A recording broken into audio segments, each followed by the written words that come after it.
The Green Party co-leader Jonathan Bartley will claim that Boris Johnson's undiplomatic language about Libya, Barack Obama and people living in the Congo amounts to no more than old-fashioned bigotry. He will use a flagship speech to his party's conference in Harrogate on Monday to claim the Conservative Party is led by a zombie prime minister and rotten to its core. But Bartley, who runs the party alongside Caroline Lucas, will save his biggest attack for the Foreign Secretary, whom he will describe as a poison at the core of the Conservative movement. In many ways he is a joke. But then you listen to what he's actually saying.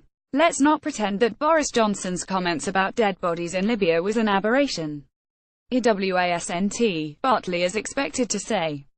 This is the man who calls Barack Obama part Kenyan with ancestral dislike of the UK. Who describes people from the Congo as having watermelon smiles. Calls Commonwealth citizens flag-waving pickaninnies. Bartley will also refer to Johnson using a column in The Telegraph to cast doubt on climate change, and controversial comments about Papua New Guinea-style orgies of cannibalism and sheaf-killing. Referring finally to the controversy when Johnson was editor of The Spectator and the magazine suggested Liverpudlians were wallowing in the victim status after the Hillsborough tragedy, Bartley will say this is not new bigotry. It's old, it's unacceptable, and it's time the Conservative Party took collective responsibility for this human wrecking ball and kicked him out of the cabinet. Bartley will also use the speech to try to grasp back credit for the Greens for policies that Jeremy Corbyn's Labour Party has taken hold of, resulting in a successful boost with the electorate. Where we lead, others follow. Our London Assembly members forced a living wage. Our MEPs stood up for refugees when others stood back. And in Parliament, we have consistently kept climate change on the agenda. And you know what, I believe we will be the most influential party in 21st century politics. However, Bartley knows the Greens have a fight on their hands to re-establish their relevance after losing voters to Labour at the last election. The party slipped backwards in the June poll, gaining just 1.6% of the vote, compared with 3.8% in 2015. The Greens also made no inroads in target seats such as Bristol West and Norwich South, where the incumbent Labour MPs increased their majorities and the Green candidates lost vote share. Bartley will say that it was his party that was standing against the establishment consensus that austerity was necessary after the financial crash 7 years ago, long before Corbyn placed the issue at the core of the Labour message. We warned that the system was unsustainable. And then there was the financial crisis. In 2010 we were told by the Tories, by Labour, by the Lib Dems that austerity was the only answer.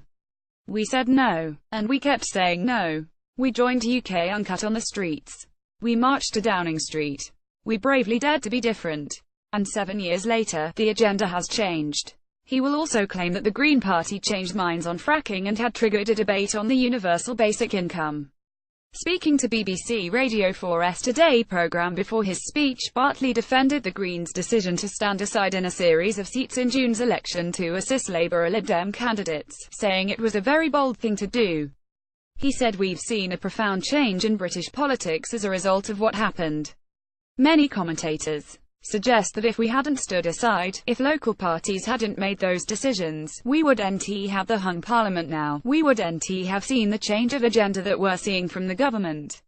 A profound impact. I think it was worth it." But he stressed that there was a whole lot of difference between us and Labour on policy, citing the Greens' opposition to new nuclear power stations, Trident, and support for free movement of people, a shorter working week, and the universal basic income.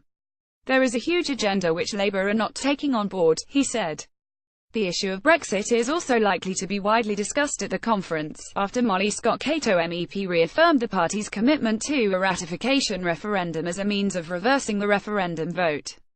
She told delegates that promising such a vote could help bring an end to this damaging and dangerous chapter in our country's history. As she called on the room to stop Brexit, the Greens argue that it is not undemocratic to ask for a further vote. We are asking for more democracy, not less. We are asking for a democratic choice between two real, possible futures at the end of the Brexit negotiations: the deal, or remaining a member of the EU, added Scott-Cato.